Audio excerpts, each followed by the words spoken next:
Boys, Alex Trebek died. That sucks. Dude, Yeah. this year wasn't bad enough. Come on. This just isn't right. Yeah. It ain't Like, right. is there anyone, I don't know, I guess there's probably a couple people, but I feel like he's one of the few that you can say that, like, the whole country kind of, like, grew up with. I don't want to say he was, like, the whole country's dad, but at, like, 7 o'clock, wherever you live, he was on your TV. Yeah. For at least our generation. Generations, it's different things with TV and stuff now, but, like, to millennials and anyone back to that, it's like Alex Trebek was in all of our homes at the same time every night. Yeah, it's pretty rare to find somebody that's consistent, constant, always reliable, there all the time, always in your home. Even if you didn't like care to watch it, it was always on at some point, right? Or like you'd be watching something and then, oh, dinner's ready, and you leave the TV on. It'd be during that same hour period. You'd always hear his voice. You always recognize his voice. He's one of those few people that can connect with a lot of people, regardless of how much of a fan of the show that they were, that, he was always something that people grew up with in one way or another. Yeah, man. It's like since he passed away, I don't know, like it's one of the people that like you didn't realize. I guess it's what we're all speaking about right now, but like the relevance of him as compared to other celebrities, other TV personalities, just other people that are regularly in front of audiences, like people from all walks of life and like different levels of notoriety and relevance in our country were tweeting about Alex Trebek and sharing like memories of him.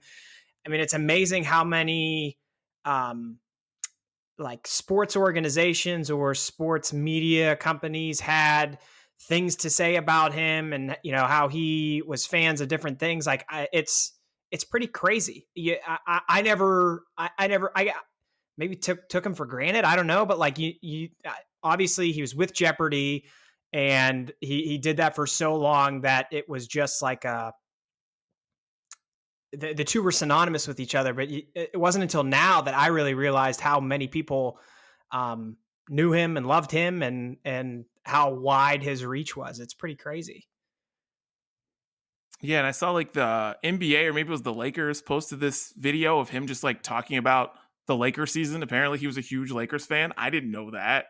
And it's like he's like sitting on a couch with a Kobe jersey on, like talking about how the Lakers were, how the Lakers are going to come back and be decent. They definitely weren't that year, but he was talking about it, and it's just one of those things. It's like I'm just so used to Alex Trebek kind of doing this thing and making jabs when it comes just to like Jeopardy and being entertaining that way. But like he was into a lot of things. It's really cool. Yeah. To lose Regis and Alex Trebek within like 60 days of each other. Ugh. There's a lot of those people that we grew up with on TV in whatever form that they were, that are just all of a sudden being taken away. And as we get to our age, it's kind of like that moment where you start to realize maybe I'm getting old too.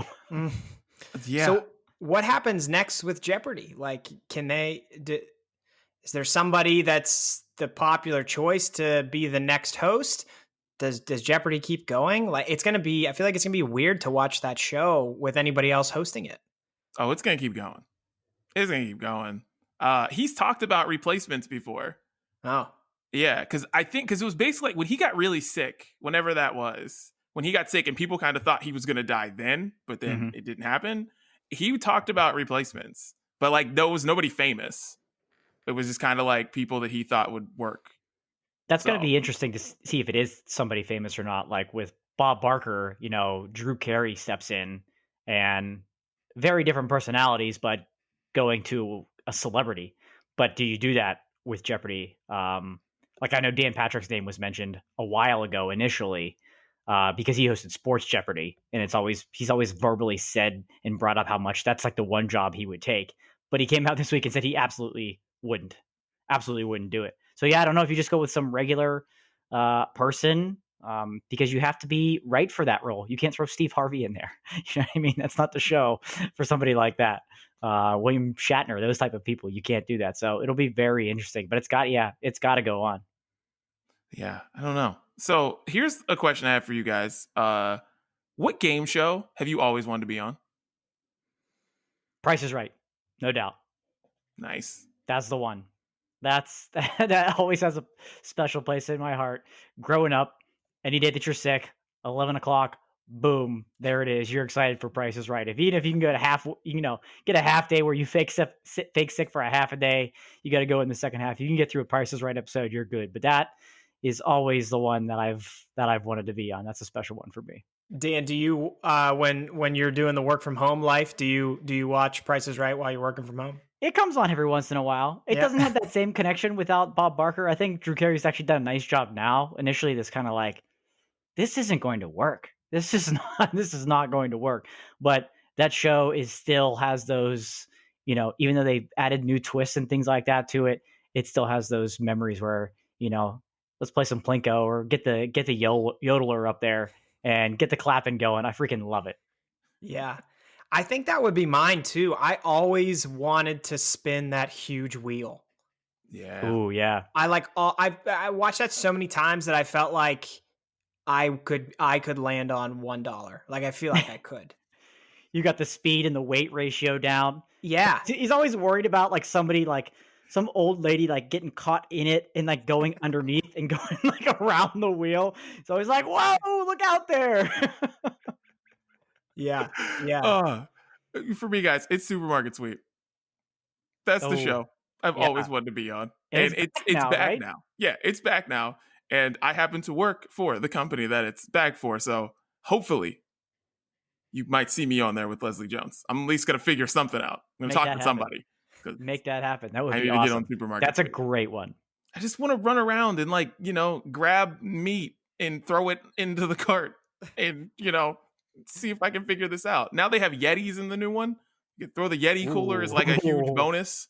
And you got to make sure you get to the Yeti because it's like $600 or something. It's That's true. Supermarkets have changed since the last time Supermarket Sweep was on. There's a lot of, probably higher priced items nowadays. I think I would do well on that show then. Dan, you would do history. well. Yeah, you would be ineligible. There are a lot of dummies. No. We know you. Dan's the equivalent of like performance enhancing drugs for that show. Right. He's automatically ineligible. It says on there, no grocery life. Yo, welcome to the Brunch Breakdown. I'm DD out here in California. Chris and Dan in Pennsylvania, the state that everybody loves right now. Pennsylvania, you guys are on top of the world. Everybody loves Pennsylvania. All eyes on PA all week, baby. Oh my goodness. All right, today on the show, we're going to be talking about COVID and sports, and we're going to give a little update on some things that happened recently and how we think this whole thing has been going so far since the last time we really had a talk about this. We've got a baseball movie, Pick 2. We love our Pick 2s here at the Brunch Breakdown. We're going to go through a lot of baseball movies, and we're going to pick 2 of them and then get rid of the rest of them. And we're going to go to what we are listening to. And guys, it's Brewsday.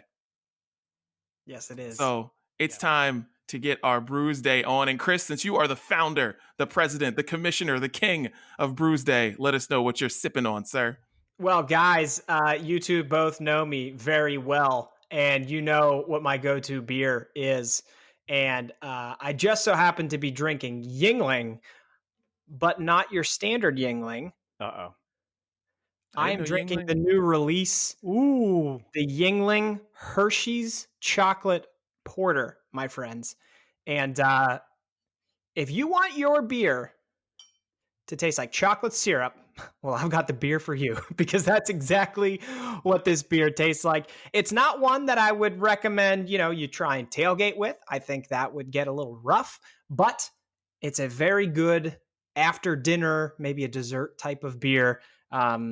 Tried it first this past weekend, picked up a couple 6-packs of this because I think it's a limited release. I don't know how long it's going to be out there. They only sell it in 6 and 12 packs. So picked a couple up. We tried it over the weekend and it's delightful.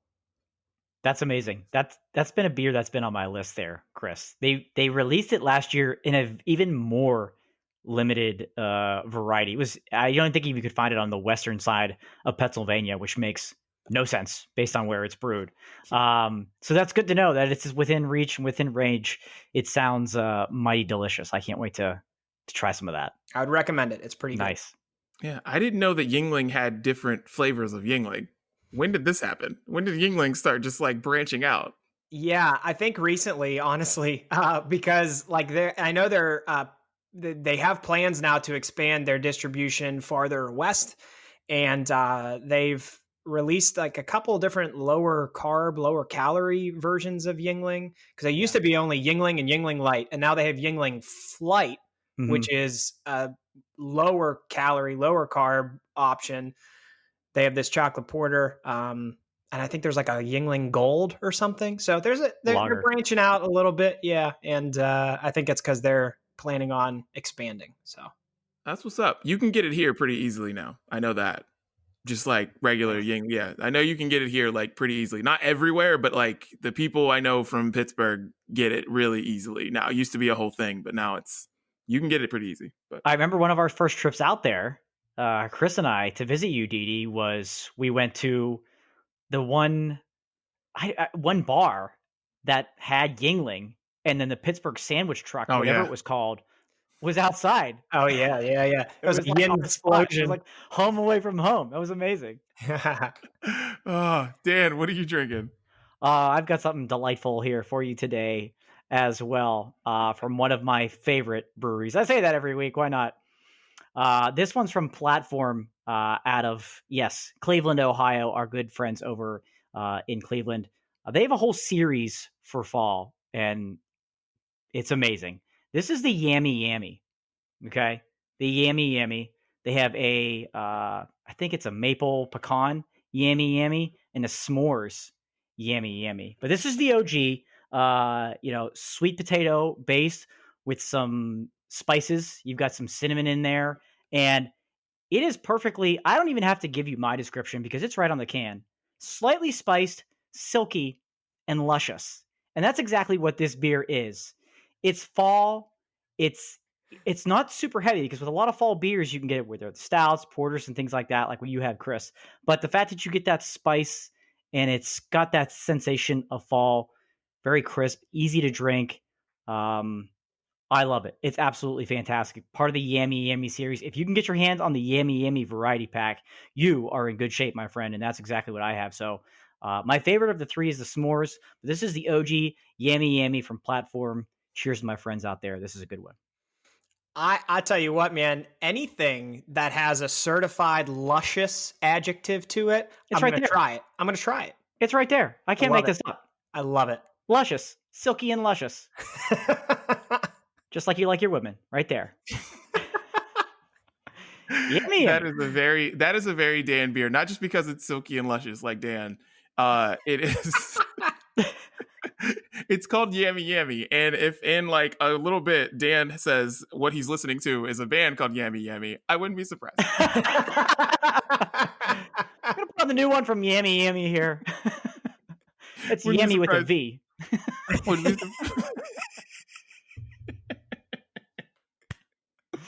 Of course. Oh my goodness. All right, guys.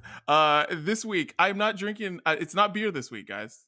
Okay. I discovered something that a lot of other people have probably discovered, but since my wife was pregnant for most of quarantine, for most of this year, I was not allowed to have seltzers in the house. Couldn't have any of the hard seltzers in the house. Could not, because she was like, "You are not drinking any of those in front of me. I love them too much. Yes, it's the only thing you can't have is that." So I didn't. All right. So today, guys, I've got Truly, but they put out these remix versions of Truly. And they're amazing. With the black can, they have strawberry lemonade. I'm drinking lemonade right now, and I'm letting you know, life-changing. It's pretty amazing. I love my seltzers. So I've got the Truly this week, and I probably trying to open it. God, why do I have so much trouble opening a can? Anyways. There it is. All right. Yeah, there's the bottle crap. It's Truly this week. These remixes with the lemonade, the black can. Guys, the black can. The Black Hand, that's the remix. Yammy Yammy featuring the Truly remix. I love it. I can't wait. Can't wait for that mashup. And always Truly over White Claws and any other seltzer. Truly's just better, guys. I'm just letting you know it's just better. Hot take number one of the episode.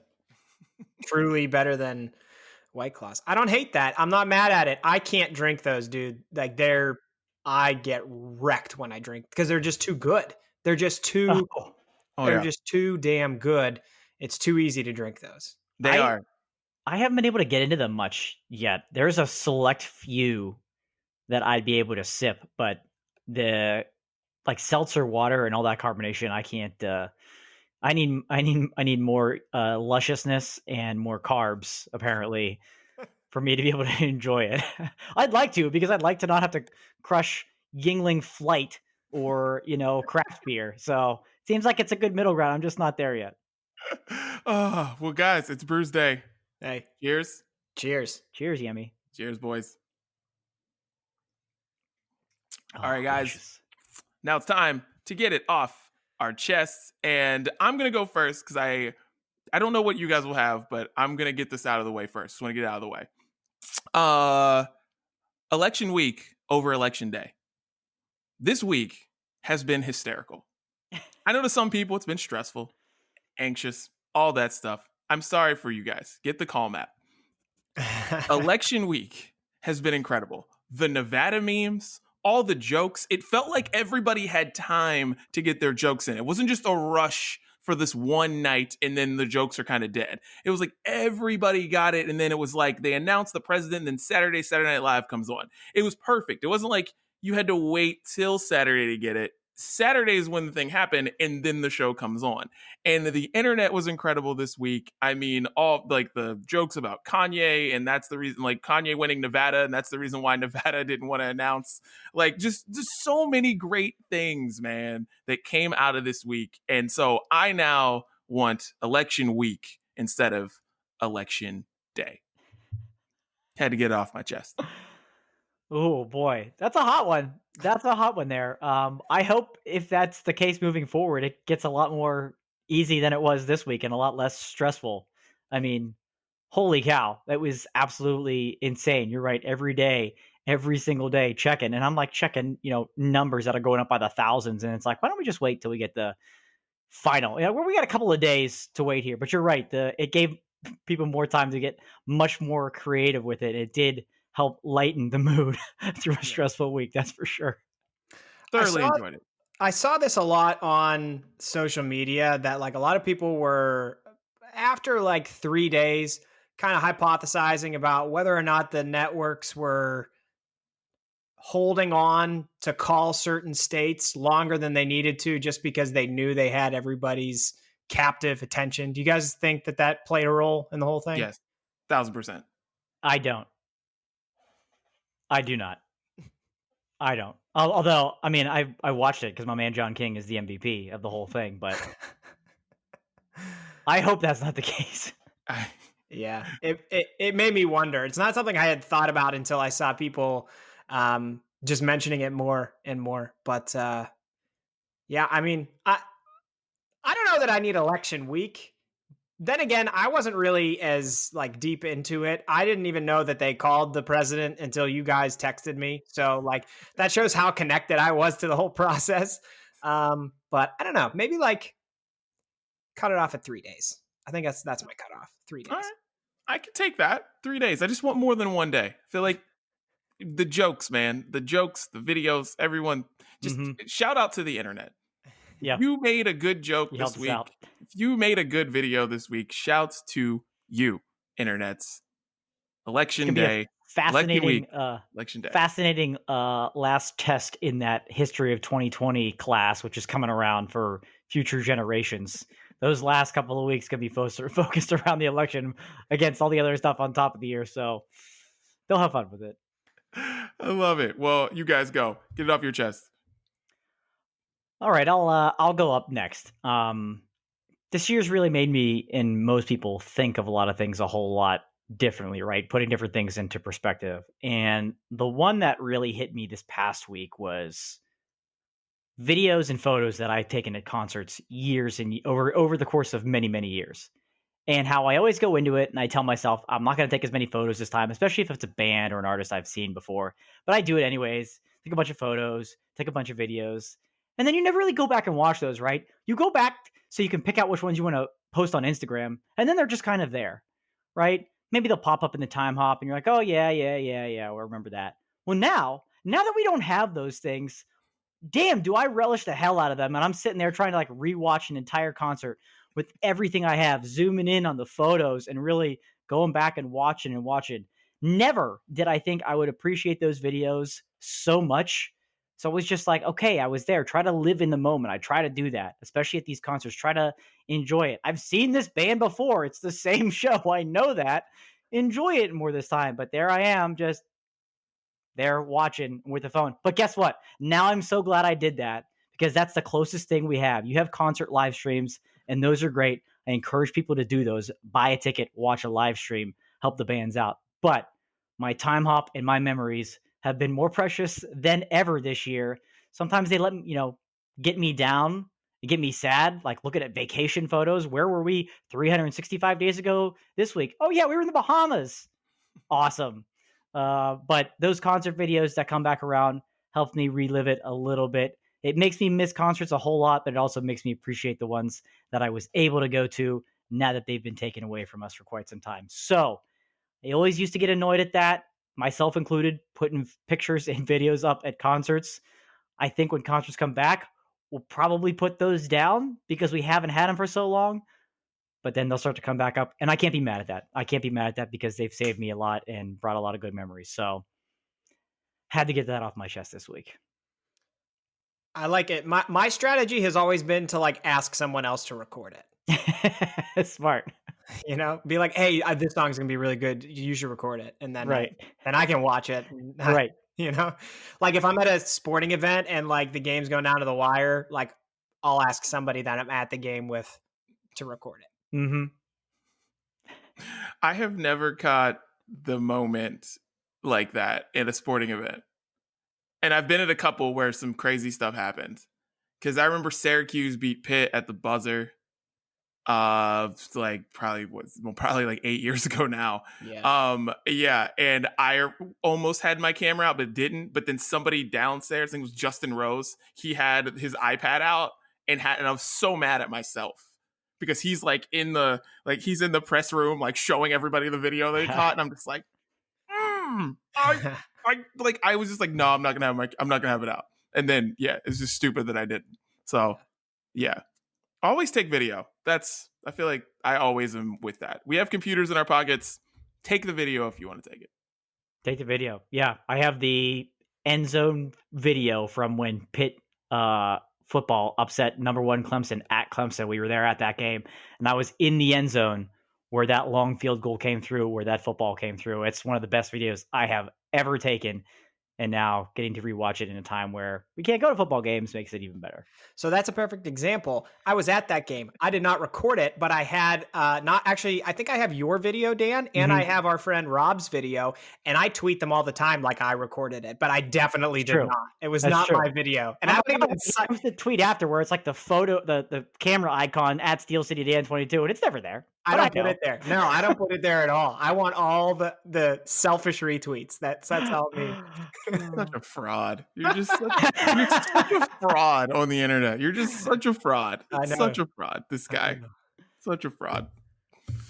Okay. I will get it off my chest. And to be honest with you guys, I don't really have my thoughts like formally put together, but it's election related. And I've just been doing a lot of reflecting on over the past week about just like everything that led up to the election. And I mean, you guys know, I didn't have a dog in the fight in this one. And so I was just kind of sitting back. Sorry about that. I was just kind of sitting back watching people on the right and on the left, like scream at each other, talk about how they're right and the other one's wrong, or we're right and you're wrong. And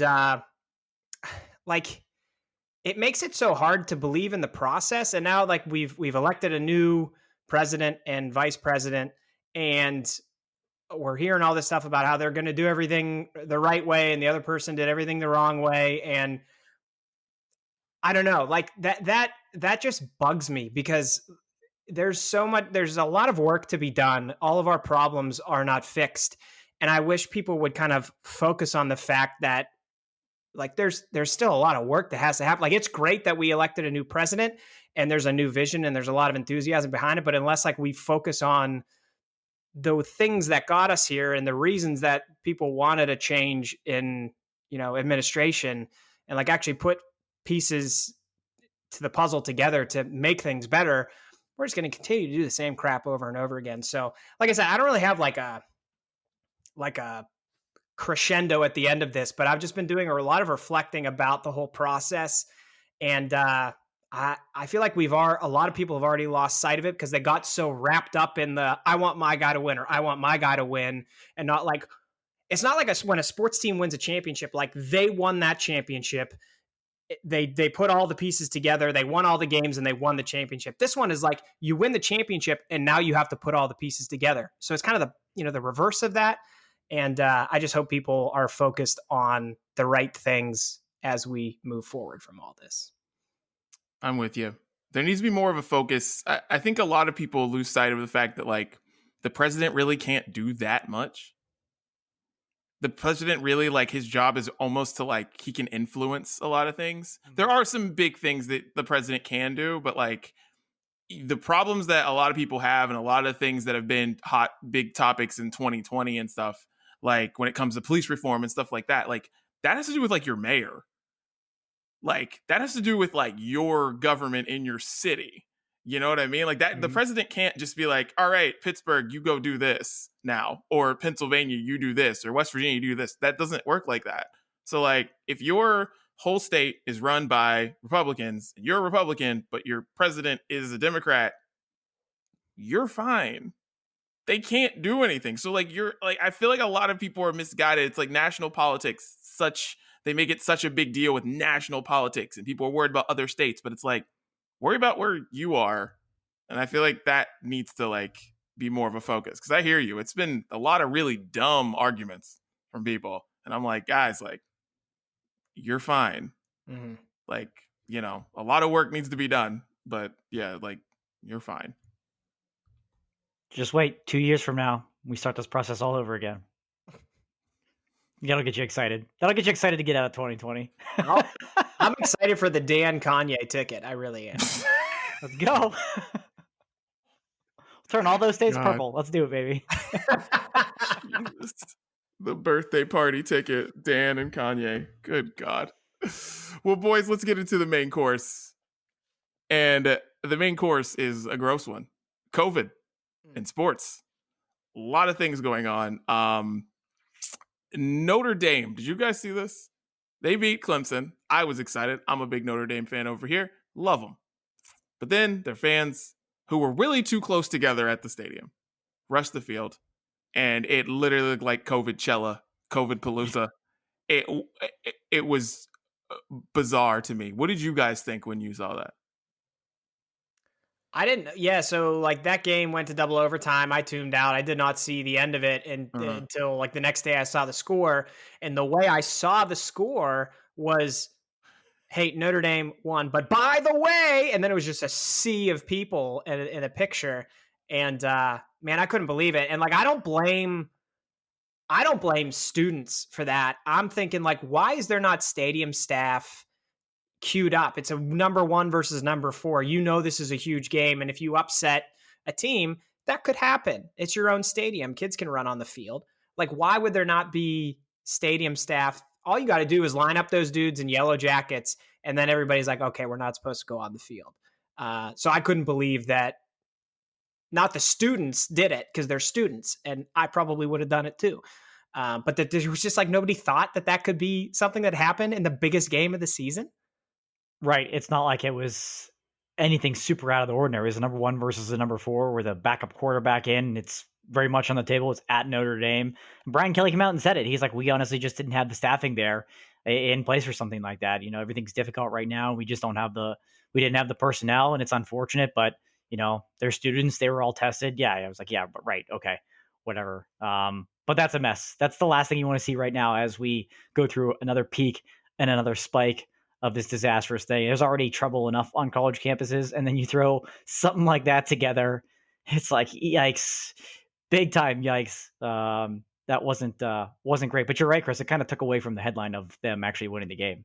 Yeah, and dude, that's what COVID is doing for, I mean, I guess football specifically, every week. Like, the headlines are not really anymore what happened in the games. They are to some extent, but a lot of it is just like, how did COVID affect this week in football? So, like, from a university standpoint, you need to know what the PR trend is and do something about it. And so I just can't believe it. That's why they shouldn't have been there.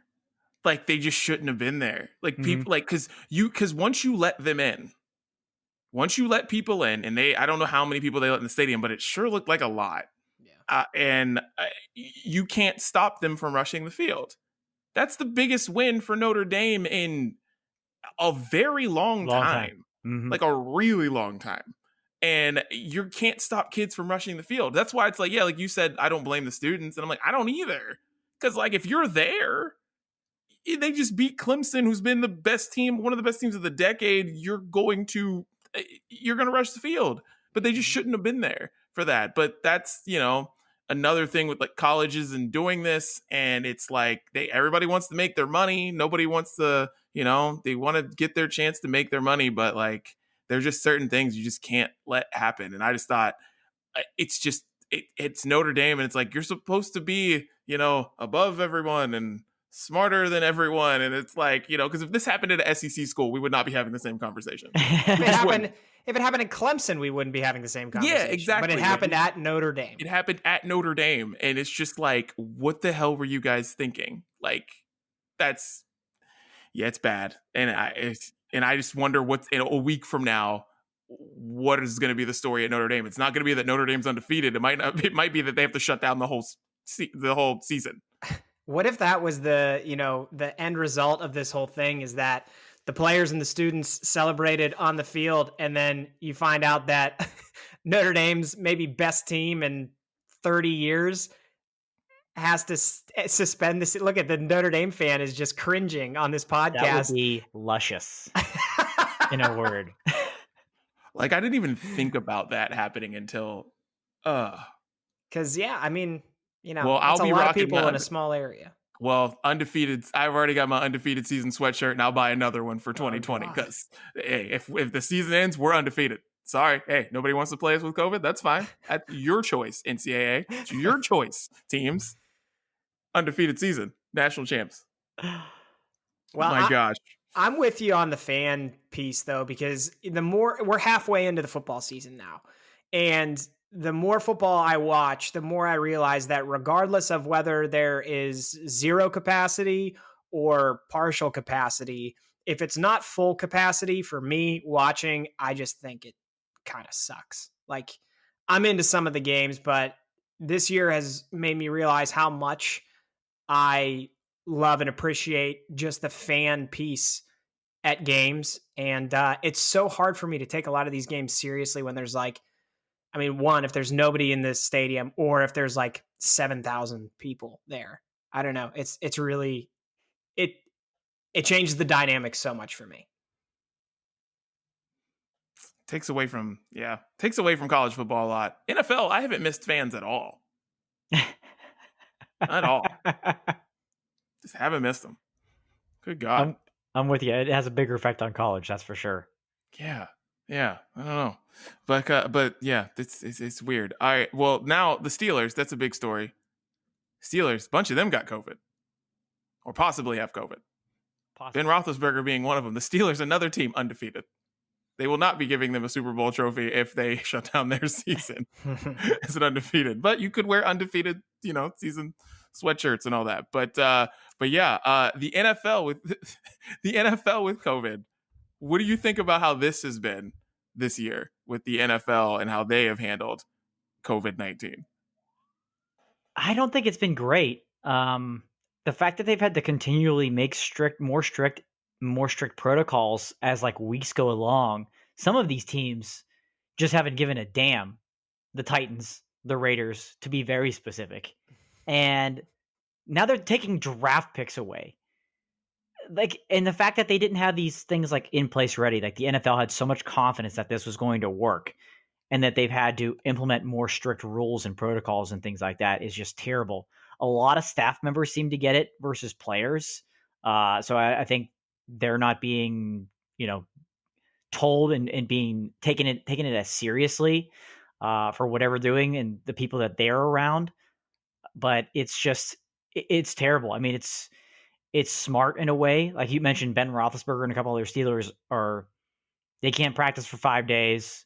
They have to be in isolation. They have to pass negative tests because of close contact. You don't have it, but of close contact, and they are potentially eligible to play on Sunday, which is good. But the fact that we've had to reschedule multiple games, they voted. In fact, I didn't even see the results. They were supposed to vote today, as we're recording this on Tuesday. They were supposed to vote today to have another contingency plan for the playoffs, where if teams have to cancel games because you're running out of that bye week flexibility, right? You had that. We're more than halfway through the season now. You're running out of that flexibility.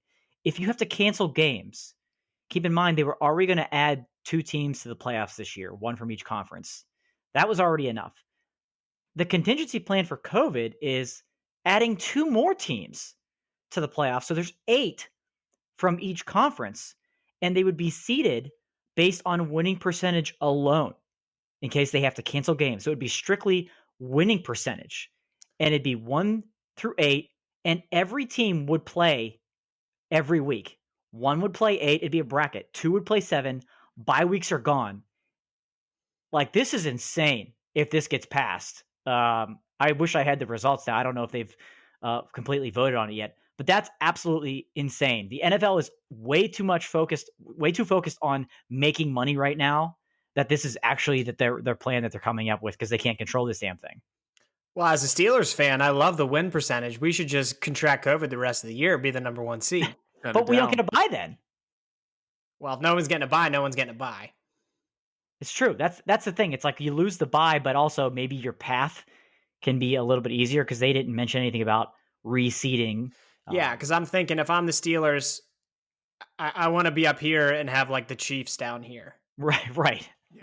Right. And more of a chance for them not to make it. But it's wild. All of a sudden, you're going to have 4 more teams in the playoffs. By the way, 4 more shitty teams. Let's be real. If that's what this comes down to. COVID football is bad enough, and you're going to add some garbage teams into the playoff mix as well. It could really, really get out of hand. Dude, ever since we talked about that, I watched the NFL so different. I was like, I don't want this team anywhere near it. Like Right. near the playoffs. And it's like they would probably be in, Mm-hmm. It's like, because the Patriots and Jets played an interesting football game last night.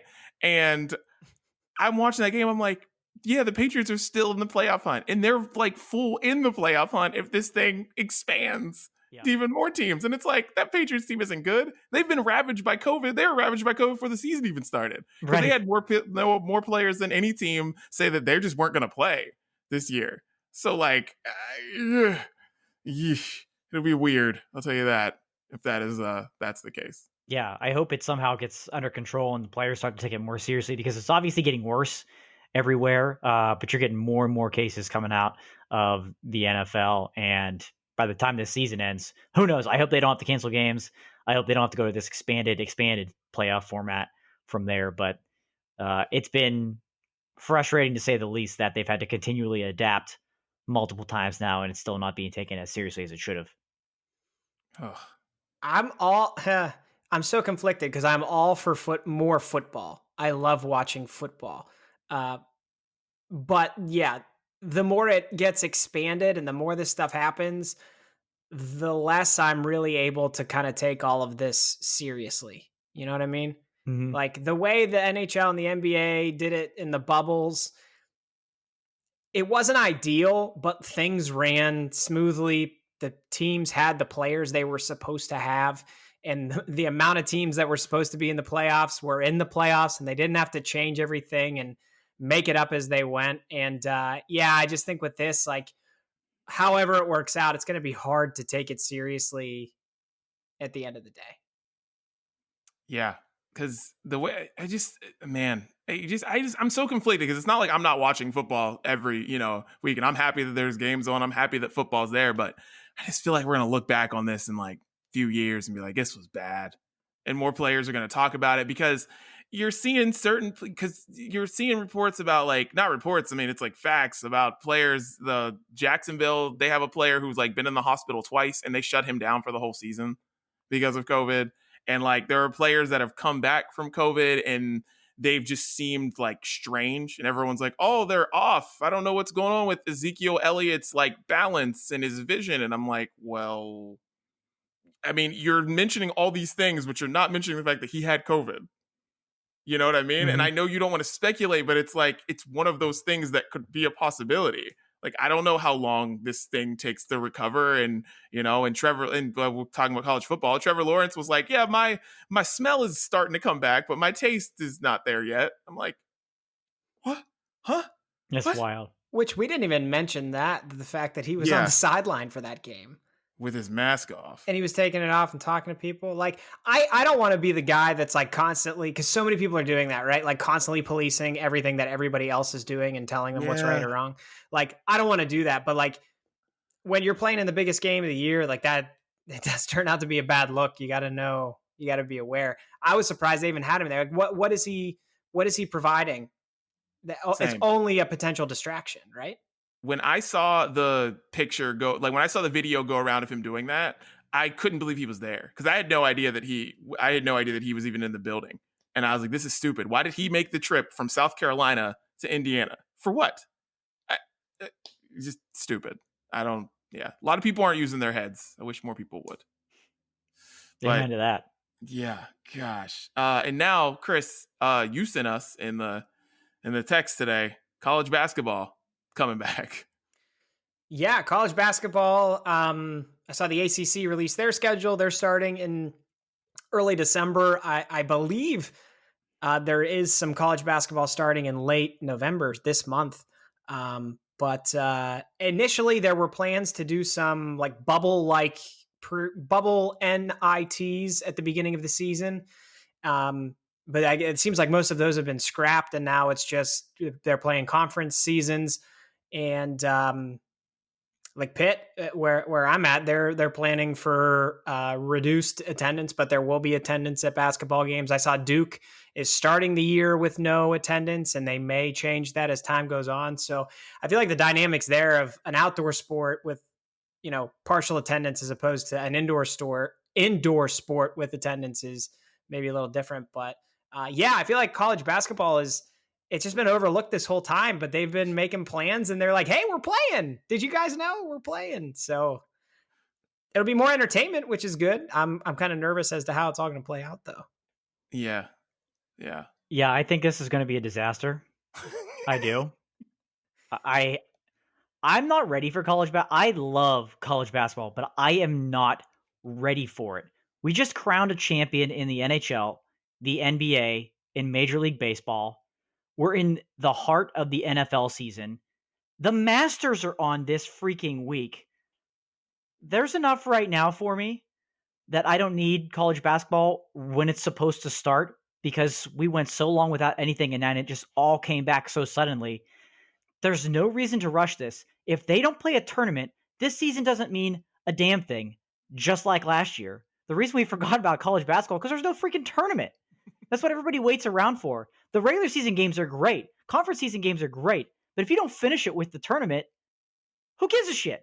And if they don't finish it with the tournament, I'm not going to give a shit again either. So if they can find a way to make the tournament in a bubble, which like you talked about, Chris, they're talking about doing that for postseason tournaments, so they can at least have that, having some integrity there. But with reduced rosters and these kids on campus, they hang around each other constantly. If you've ever been around a basketball program, they hang around each other constantly because they spend so much time together, because there's not like offense, defense, special teams where a lot of football teams, they don't intermingle a whole lot, where you can isolate a position group. If it happens on a basketball team, they're going to shut the team down for 1, 2, however many weeks it is. I think it's just another disaster waiting to happen, because we're like, again, spiking again as a country. And as much as I love it, I don't want to see it because I think it's going to get shut down. Something bad is going to happen where teams are going to get all jacked up, and we're going to have this another asterisk of a year with how teams are going to be eligible for the tournament, winning percentage, and all that garbage. I just think they should do what they talked about maybe a couple months ago.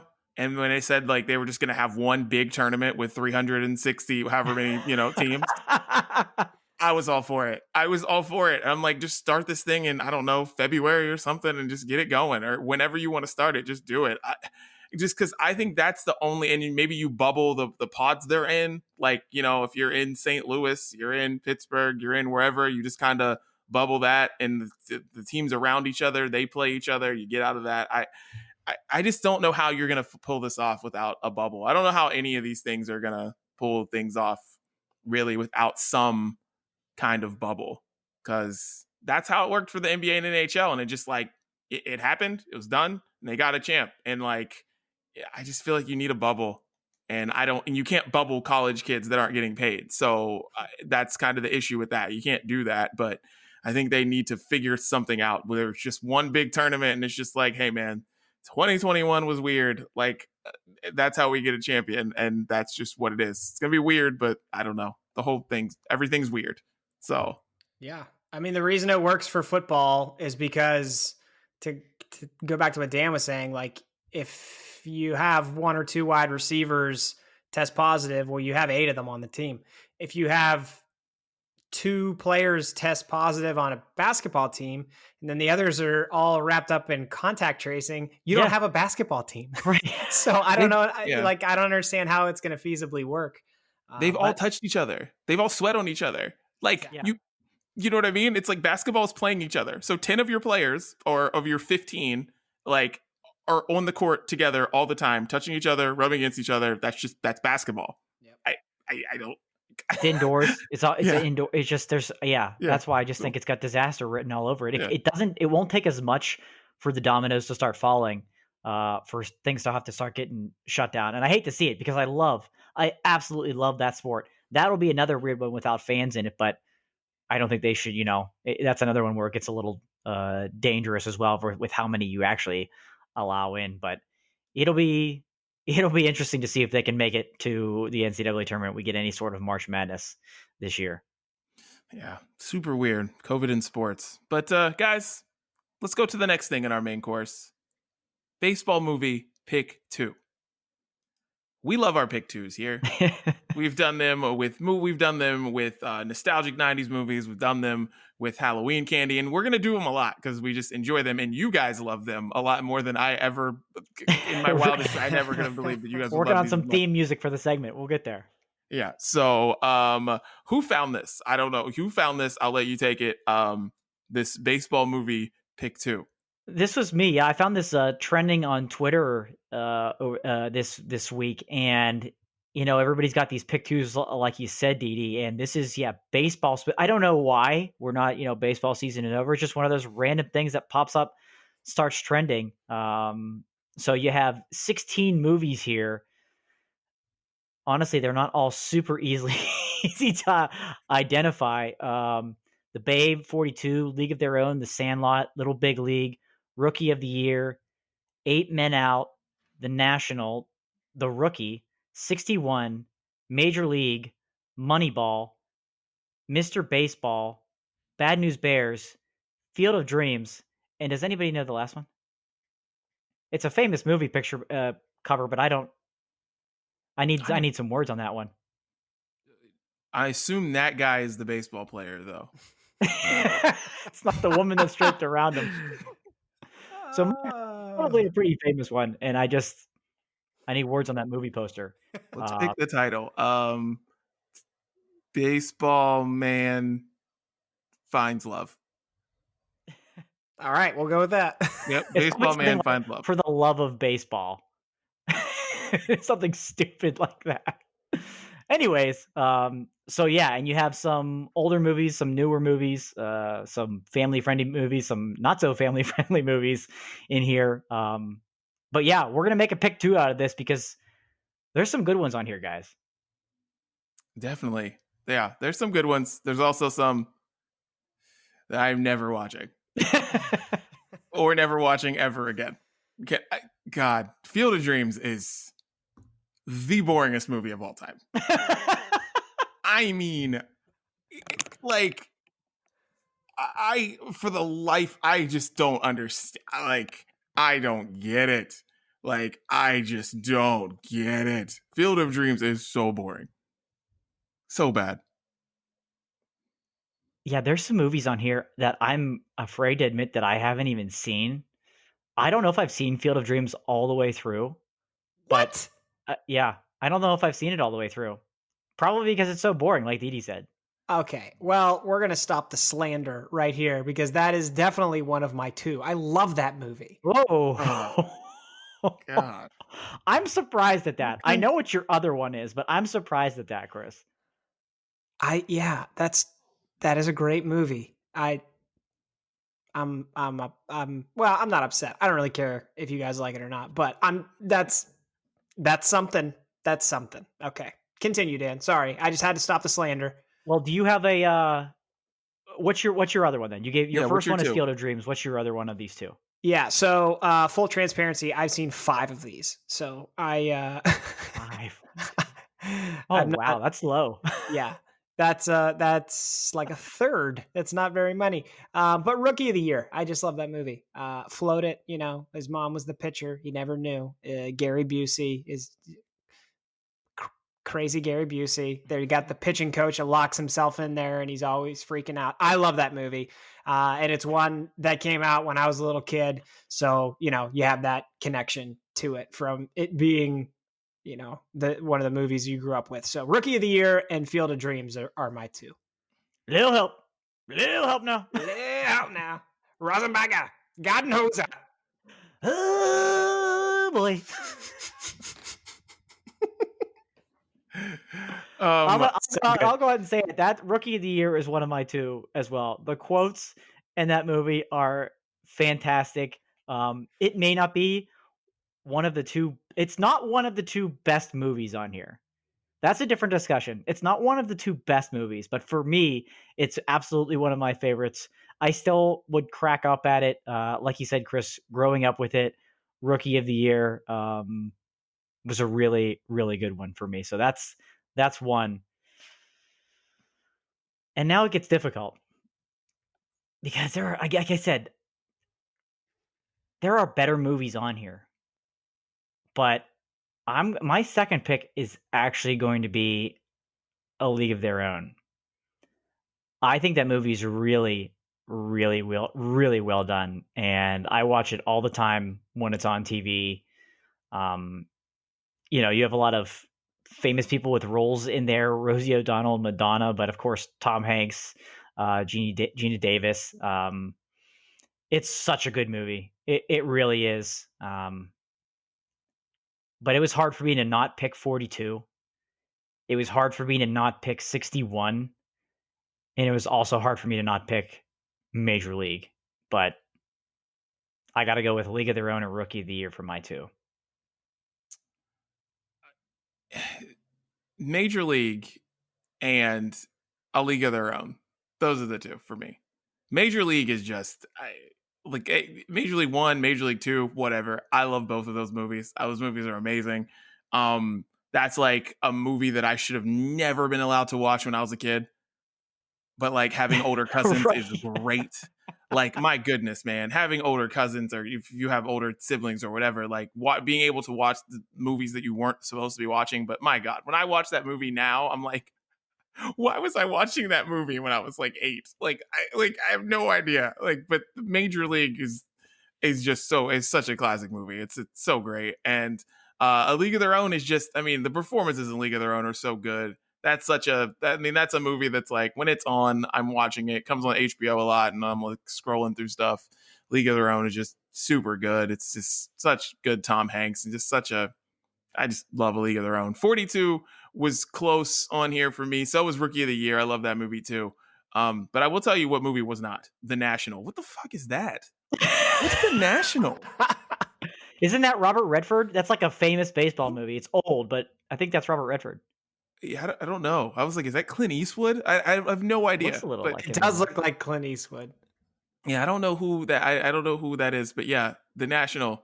That was not going to be on the list. I've no idea.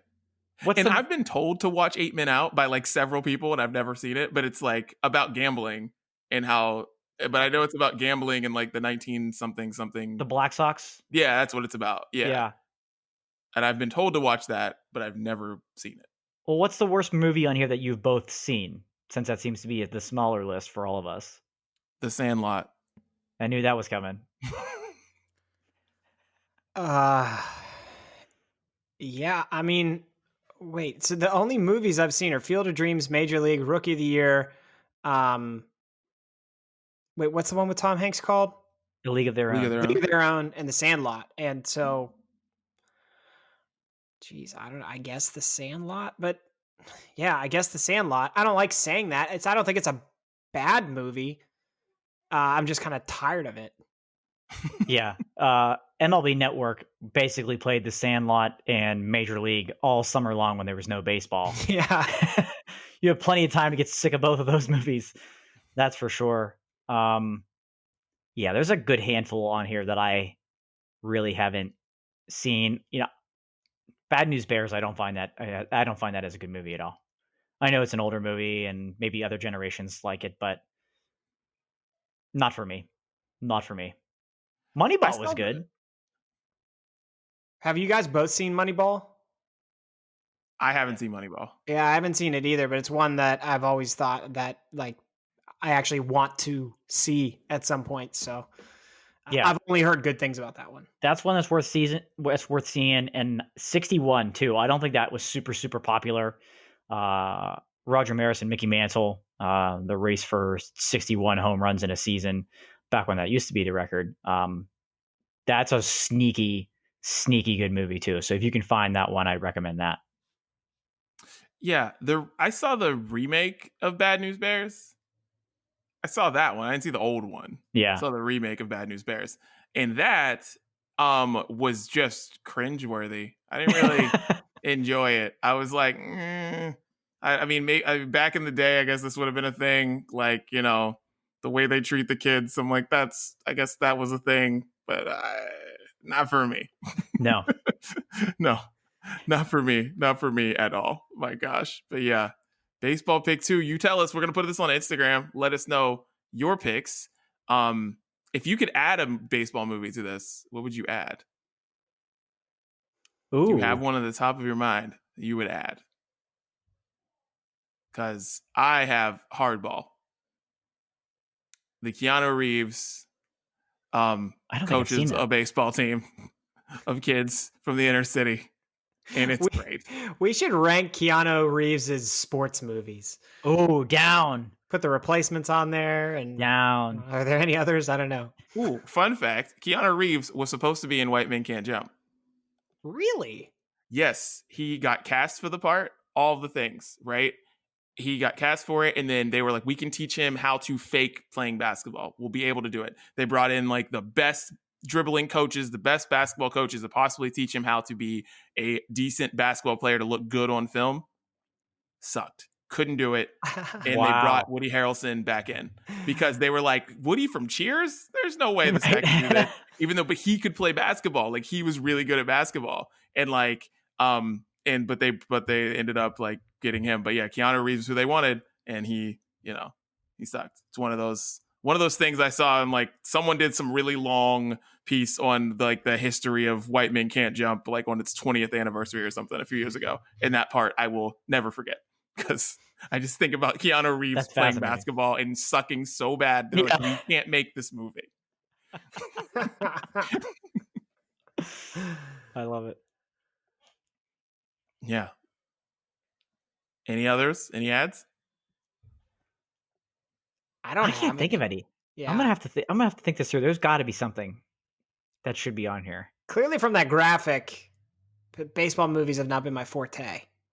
No, because I've barely seen any of them. So I don't think I have anything to offer.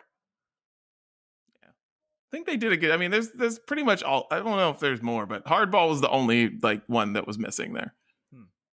It's a good one. Hit your heart. Hardball does. Keanu every time. Yeah, it's just it hits your heart. If you get a chance to watch Hardball, I'm telling you, there won't be a dry eye in your house. Keanu every time. Luscious. Well, boys, let's get into what we're listening to this week. Was it a good week of music? Bad week of music? Dan, get us started. It was an interesting week of music. That's for sure. On a Friday where I really needed music to come strong for me, it kind of let me down a little bit. But there were absolutely some really wonderful gems in there that helped us get through this stressful week. That's for sure. First one I'm going to start off with is the Miley Cyrus Stevie Nicks remix of they're calling it Edge of Midnight, the wild mashup of Edge of 17 from Stevie Nicks and Midnight Sky from Miley Cyrus. It is so incredibly perfect that these songs work so well together. Both of their voices blend so well together. It's a really, really great remix. Because Midnight Sky is already a great song, and then somehow it's very rare for a remix to be better than the original. This is close.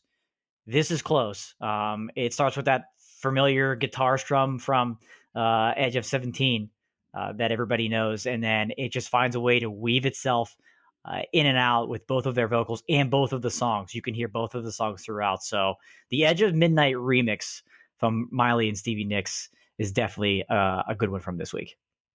Nice. Hit it, Chris.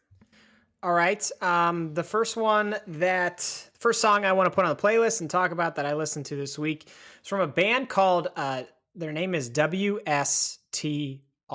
So it's right up your alley, Dan. Excuse me. I'm a little offended, but also proud. So, fun fact, the band's name used to be Waster. They're from the UK. Their band's name used to be Waster, but they found out a band in Canada had the same name. And so they changed their band name from Waster to just WSTR, which is an abbreviation of it, I guess. So they are a very, very catchy poppy pop punk band, and they're putting out a new album that reimagines the first album that they ever put out, which seems to be a thing right now, I think, in quarantine and COVID, where there's not all the resources that bands and artists would typically have. So they're looking to do some variations of their older music. The song Ain't Great is what they released this past week. And it's a somewhat acoustic song. I have kind of a hard time describing it, but it's, I guess, a stripped down version of that song.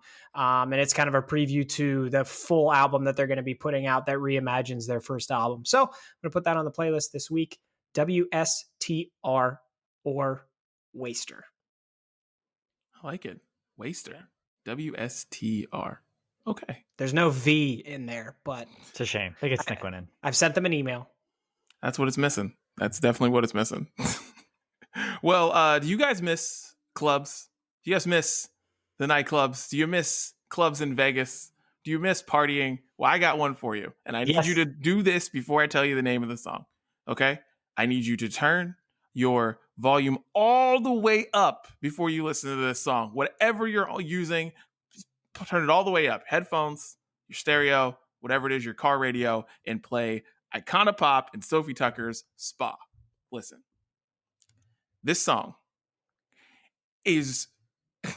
You're either going to turn this song off in 5 seconds or you're going to listen to the whole thing and you're going to play it like 14 times in a row. Like, the song just screams, I'm tired of the club, just take me to the spa, and it's incredible. Icona Pop, Sophie Tucker, Spa, play it very loud. Not low, very, very loud, and you will enjoy it or hate it. I love that. It's so weird you said that. I was at a restaurant this past week. We were sitting inside. You could see inside. It was a new restaurant. It's kind of like game based with old style games and things like that. But they have a champagne vending machine in there, and it just made me think of Vegas immediately and miss awesome. That is sweet. Yeah, I was like, that's Vegas right there, and I want to go back right now. Does it give you a bottle? Is that what it does? Yeah, it's not a big bottle, but it's a small bottle. Like a mini one. Mm-hmm. Nice touch. It's pretty amazing. That's nice. That's nice. Gotta get one in the next house. I'm going to go up with is a singer-songwriter by the name of Jade Bird that you may or may not have heard of. She came out with a single this week called Head Start. It's the first one since her debut album last year. She's incredibly talented, and her vocals have always like showed this really incredible range. Very, very vulnerable. You can hear the vulnerability in her vocals, the way that she takes you through a song. She doesn't hold back. It's kind of like a pop rock acoustic guitar. She plays the acoustic guitar in mostly all of her songs. And she's just super, super talented. I love her style of music, and it kind of definitely mixes some genres. There's no way to really pinpoint what she does, but her vocal style and sound is really, really fantastic. I'm also going to put an older one on I Get No Joy from her album last year, which is a super catchy chorus, which will no doubt get stuck in your head. But Head Start from Jade Bird. Get on in the early train now. There's a few seats left. All right. You said no doubt in describing that. And I just wanted to let you guys know that since I said last week that I wanted to have Carson Daly announce the president with No Doubt playing in the MTV studios, now Twitter is recommending that I follow both Carson Daly and No Doubt. So the internet knows. I don't know how, but the internet knows. Not mad at it. A new band that I want to feature this week is a band I've been listening to. Their name is Midfield, and they released a song this week called Nothing Changes. It's a new single.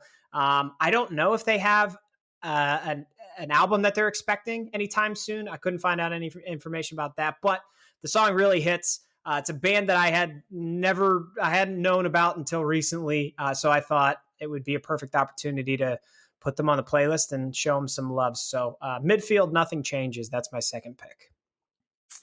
While watching the NFL, they kept playing this Bryce Vine song that I'd never heard of called On the Ball. Never heard the song before.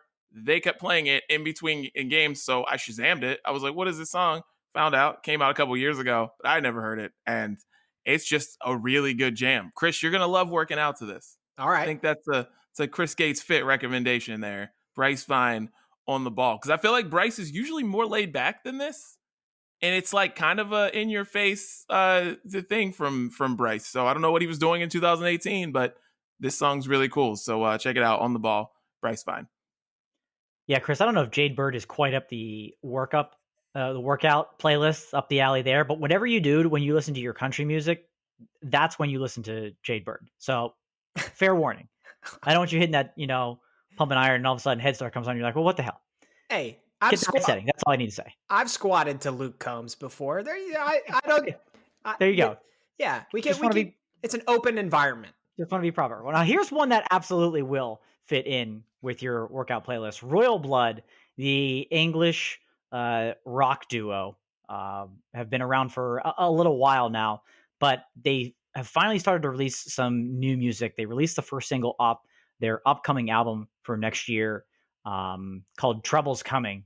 And it's a different sound from them. It's much dancier from anything. Like I said, they're very heavy rock based. But I found an interesting quote from the band on this song, Trouble's Coming, and the future of their sound.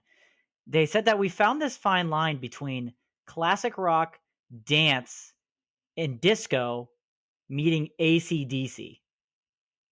So wrap your head around that one a little bit right there. Yeah, classic rock, dance, disco meets AC/DC. And that's mostly because of the riffs and the constant beat of an AC/DC song. And they found a way to make that thing funky and make that thing really catchy. So Trouble's Coming from Royal Blood, one of my favorite songs from this past week that I can have a hard time getting out of my head. And I think you will too. I love when Dan calls things funky. So I'm going to give it a shot. Funky and luscious are all over this episode. Funky and luscious. Okay. To wrap up my choices, first talk about the playlist this past week. My prediction was correct. I'm starting off not feeling the Vin Diesel song. I know it's not going anywhere, so it's got to give it some time, I suppose. You'll be next week. And the last observation from the playlist I have is Good Charlotte is just they still got it. And I know that we put the anthem on there from like 2006. I'll tell you what, man, that song still gets me going. I knew that should be our national anthem, but then I listened to it and I was like, yeah, Chris, you're so right.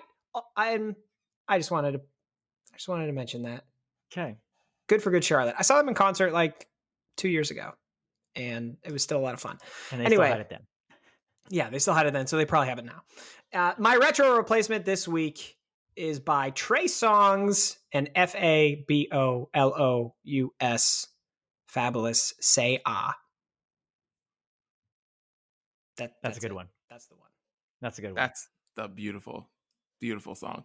Speaking of, do you miss the bars and the clubs? That's one right there. There you go. Man, God, that's a good song, man. All right. Last one here, coming from Max, Blueberry Eyes.